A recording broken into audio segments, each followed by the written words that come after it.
Is doing a web search for an error from the error list something that often frustrates you in Visual Studio? You're not alone. But thankfully, in the new version of Visual Studio, they finally fixed it once and for all. Let's take a look.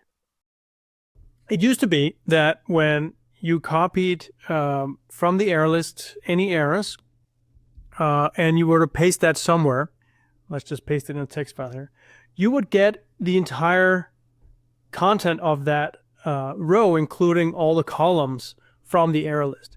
And this is not something that is easy to paste into, let's say, a search engine. But now, if you right-click, the copy Control-C command has now been changed so that it will only copy the description of the error.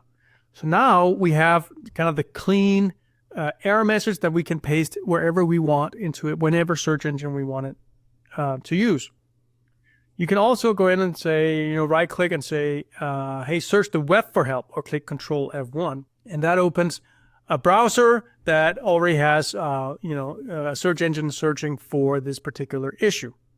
So this is super helpful. If I have multiple errors selected, and I Control-C to copy, I get kind of what you expect.